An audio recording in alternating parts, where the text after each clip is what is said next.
We're here with the handsome bastards at Tarox. How long have we been doing this for? It's a while now, isn't it? It started a little while ago. I think it's like two or 3 years. And basically, what we've got is the stealthiest looking brake kit you could ever dream of. It looks stunning. I haven't had a go with it yet. Nick has. But today we are going to sling... I had a look at these. It says 002 on them. I'm assuming that is the second set ever made. That is the second set ever made, yeah. And we're going to sling them on. Nick's probably going to be at the helm of talking us through what the hell is going on with it, what they do, and maybe you can tell us what the hell this thing is. Yeah, so it started with, I got a van myself, I got a T6, and I just, while working on it, I found like the setup that we had, the original setup was really heavy. The pedal feel wasn't great. It's just not what I would expect from a sports car. Like, used to drive in M cars, GTIs, things like that. You're like, it's just missing a little bit. But the market wasn't going. The market was going to the 20-inch wheels and huge brakes, making it heavier. That's not what we want to do. So as I got more into the van culture, stitches were, your ethos seemed to fit perfectly with what we wanted to do. But it's kind of against the market because we wanted to be able to fit a high-performance kit in a 17. I think when Nick hit us up, he's like, what are you seeing out there in the market as far as brake upgrades? And we were like, this isn't slinging dirt on dudes putting bigger brakes on vans. It's just like, it's a tough cookie to crack because people that piss around with brakes, it's usually some fucking great big caliper, which is a luminous colour.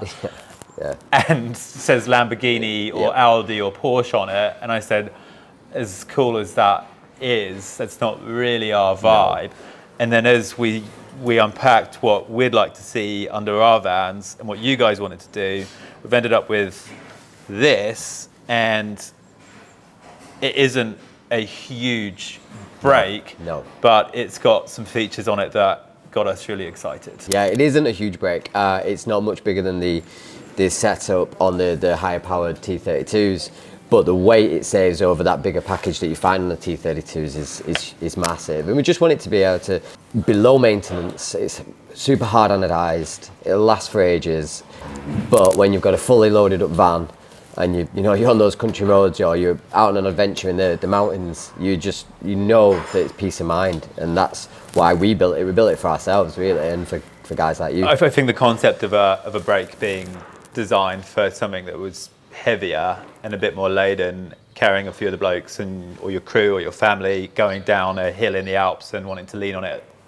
It just, rather than that high performance thing, it was more of a stopping power with with a bit more weight behind you. Yeah, and the problem is always then the wheels. You're always tempted to go bigger and bigger, but you want a wheel that's also got an all-terrain tyre, so that restricts you to sort of 17, 18-inch wheels. So then you've got to sort of package it all down to fit a decent-sized wheel, so you can keep a tyre on it as well. And what's the DNA of this thing? I remember in the early stages of the conversation, it was sort of like military grade and... Yeah, that caliper. Yeah, so when we said to the guys in Italy, like, we've got this van, this is what we want to do, and they were looking at the OE piston sizes of the T32 setup, and they are really big. So like, actually, we've got an application that we use in the like Land Rover military stuff out in the other places, and they were like, let's try that. So they went really big, and it's the reason the military use it is because it's like low maintenance. They don't want to be messing around. Yeah, it's got to last. It's got to do its job. So we started with military. We went probably a bit too big to start with the pistons. The pedal was a little bit softer. So what we did was change the pistons around, went for a more progressive setup, turned it into a 6-pot, and now you get that big power, but the pedal feels OE. Like, if you didn't know it had brakes on, you wouldn't know. You feel like an OE system. So.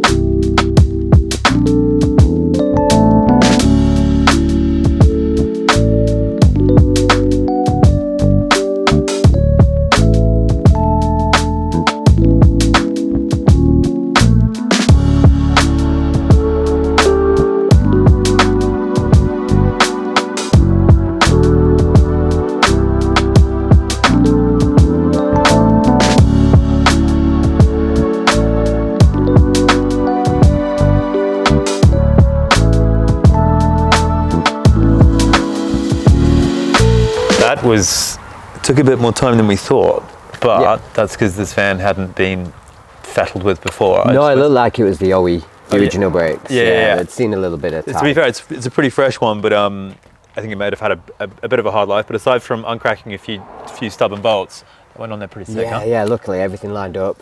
Stubborn bolts, but other than that, the brackets worked, the hoses, everything went pretty fast. Once all the old stuff was off and we'd cleaned good, then we were pretty golden after that. And obviously we're dead keen to get out on the road and start shaking these production ones down. When are these going to be available for? I'm sure our customers are going to be all over this kit. What's the situation? How do we get our hypothetical hands on them if we're partners? It is production. So we made a small run. We're a small run company. We probably only do between 5 and 10 of anything at any one time. So we did a small batch, including this one.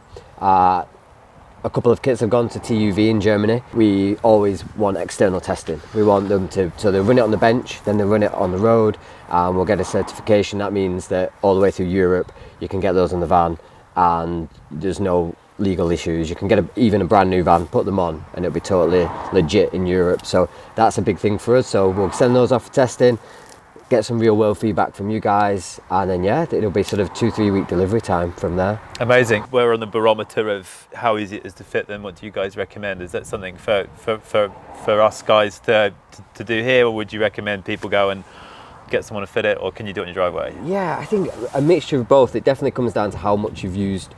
There's no sort of heavy modification to do it. We've built a bolt-on kit. Yeah. It is a jigsaw puzzle in a way. Everything is bolting on. The difficulties come with just being thorough, like cleaning down your hub assembly, making sure everything's nice and clean and ready for the new things to go on. Because we've CNC machined everything out of alloy, tolerances are very tight. So we always sort of recommend that you just take your time and do it slowly and carefully. But yeah, it's a pretty straightforward job in the grand scheme of things. Obviously the kits are beautiful. They outperform the OEM stuff. We're thrilled to get our hands on them and start getting some miles in, and just kind of stoked to start seeing them under. Yeah, it's amazing to see them. Like, for us, because it's not a huge kit, it's built for purpose, and that's why we wanted to sort of get it to someone who really wasn't super fussed about the aesthetics. They need it to fit behind a smallish wheel, need it to work, need it to last, and be a bit sort of hassle-free, really, and that's why it sort of seemed to fit. I think that's the coolest thing we have. The reality is, as you know, Volkswagen have been building these 70 years, and I think quite a lot of people that get their hands on these vehicles, the first thing they want to do is play and tinker. And I think we've seen so many people get stuck into them, start pissing around buying exciting products. And the reality is, they're making the van worse. Yeah. Way too bigger wheels, brakes that are ridiculous that don't fit.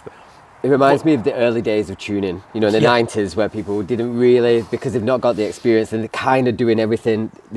They've got the best intentions, but they're kind of sometimes making the van or the car a little bit worse than what it was. Sure. And tuning's grown up, and people are sort of realising that. And I think you're kind of directing people in a way that's like you want to be able to. Yeah, it almost, and it's not derogatory. I hope it's what it might sound derogatory, but to sort of almost educate that education piece of the reality is if you do something to this thing, you're probably going to make it worse, and you've got to be bloody careful with what you do. Not only are you going to devalue it, you're going to ruin it if you do some crazy stuff to it. And it's just killer to collaborate with you guys on a product that makes it better. That's why it took us so long to build it, because before this sort of shift in the way the cars have been done, there was, for us, everybody that was asking for a kit, it wasn't a kit we felt that should be on the van. And it's now that sort of the small wheels have come in, so it's just cool to be able to. But I think again, there's an education there. People are like, actually put freaking great big 20-inch wheels on my van, or 21-inch wheels. Then you've got to get tires that are questionable, suspension mods that are questionable, and it's not as comfy as it was when you picked it up brand new. And actually, finally, it's great to see people putting sensibly sized wheels on tires that are purposeful, that actually make it better. And it's great finally to have the whole under the arch just sorted with the perfect setup. So thanks. No, thank you. Cheers. I'll shake your grubby hand. Thanks.